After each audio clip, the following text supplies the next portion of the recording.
we nearly have everything that we require now in order to make steel. The only item left missing is the Chromatic Compound, and in order to create it, we are going to require a blaze burner. And it's a fairly simple process to get a blaze burner. All we need to do is create an empty blaze burner and then capture a blaze. The empty blaze burner itself can be created using 2 iron plates alongside 2 iron bars, so that's then nice and easy to make. But because we will be heading into the nether, I should probably kit myself out with some better gear, and this'll do pretty nicely. I would also like to make myself a backpack which will require string, a chest and some leather, and to then upgrade that backpack to an iron one followed by a gold one so that piglins then leave us alone. But first things first, we require some leather, of which I do have 6 pieces. So there is the first tier of backpack, and then that's the second tier of the backpack, followed by the golden third tier of it. And that has opened up a lot more inventory space then for us. I'll add some upgrade slots to the backpack at another point, but for now, let's go find ourselves a blaze. And quite fortunately, during my travels in the nether, I have already found a fortress. So hopefully we will find a blaze within it. Well, I found a nether brick chest with an iron backpack inside of it, so that's both handy and irritating. But I see a blaze dead ahead, so let's capture that, and job done. Alright then, well, let's take the fast travel method home. And now we need to place our new blaze friend just underneath the basin here for the mixer. And in order to make the chromatic compound, we will need to mix obsidian dust, glowstone dust and a polished rose quartz in a superheated blaze burner. And to superheat the blaze burner, we will need to feed it a blaze cake, which we can make using a blaze cake base and some lava. We will need to use a spout that we fill up with lava in order to then fill up the blaze cake base. And a spout can be made by using a fluid tank alongside dried kelp and a copper nugget, with a fluid tank being created using a copper casing, piece of glass, copper nuggets and some more copper casing. And the copper casing itself is simple enough using planks, a log and some copper plates. Let's start off by pressing down some copper into plates, then creating our copper casing, followed by the fluid tanks, and then finally the spout. We will need to make ourselves some fluid pipes alongside a mechanical pump, with the fluid pipes being copper plates alongside a copper ingot, and the mechanical pump being a fluid pipe alongside a cogwheel. So there's a few fluid pipes, and there is our mechanical pump. And let's then see if we can place this just over here. So we'll set the spout just above a depot, and then beside it we will place in the mechanical pump, and beside that the fluid tank, and I think that is facing the right direction there. So we'll remove the shaft just above then and replace it with a cogwheel which has overstressed things. Let's bring that down a bit. In order to fill up the fluid tank, I will need to use an item drain, which is a quest item reward that I got for finishing off the fluid tank items. So let's then get a setup of that sorted, and hopefully that has been set up correctly. So let's get out some lava, put it into the item drain, and that, if it was facing the right way, should start slowly going up the fluid pipe into the fluid tank.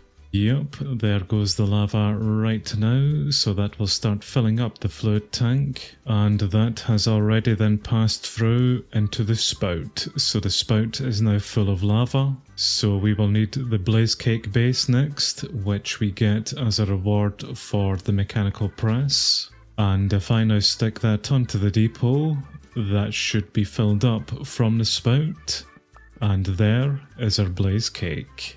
Before we make the chromatic compound, I will just grind down a few more obsidian into some more dust, and make myself up a few more polished rose quartz. And that should then be everything that we will require for this, so let's throw everything into the basin. And I will very quickly just turn the power off to that side and re-engage the power on this side.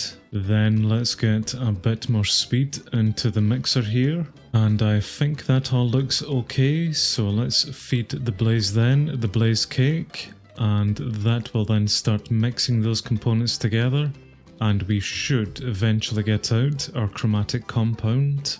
Yep, that's the mixer then stopped, and we have created 12 chromatic compounds. And in fact, because we completed the quest there, we get an extra 2 of them. Now that we have the chromatic compounds, we can finally make ourselves some of these blast bricks. But very quickly, I will just need to start smelting down some netherrack into some nether bricks for us. That is everything that we now require in order to make these blast bricks, and I believe it is 27 of them that we will require in order to complete the quest. It is only 27 that we need here, but in order to complete the quest, we will need to do the immersive tools one first, which will require us creating an engineer's hammer alongside an engineer's wire cutter.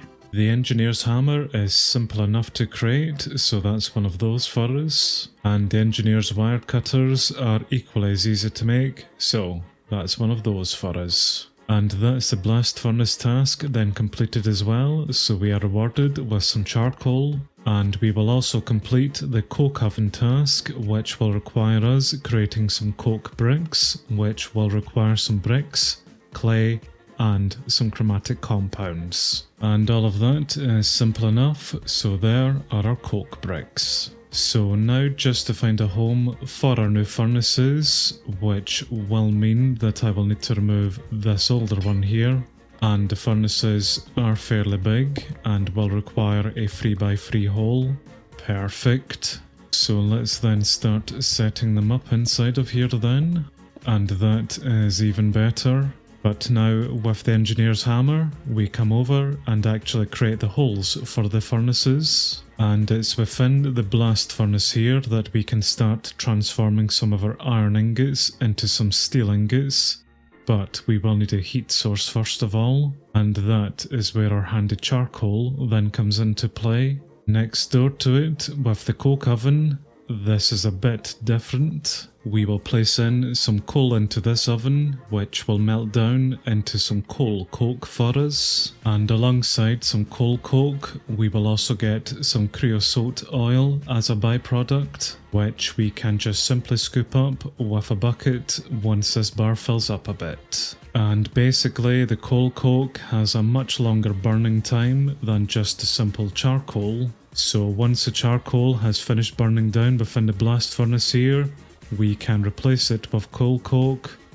But in the meantime, here is our very first steel ingots. And we also get some slag as a byproduct from this process. But yes, we are now able to start producing us some steel, which is absolutely fantastic. Because this now opens up a lot more machines that we can make here within the Immersive Engineering's quest log, including the kinetic dynamo alongside water wheels and thermoelectric generator, which will allow us to start producing some power here. But unfortunately, we will need to wait on our steel being melted down first, because all of these new parts are very heavily dependent on steel. So we've got a little bit of a wait ahead of us, just allowing all of that iron to turn into steel for us.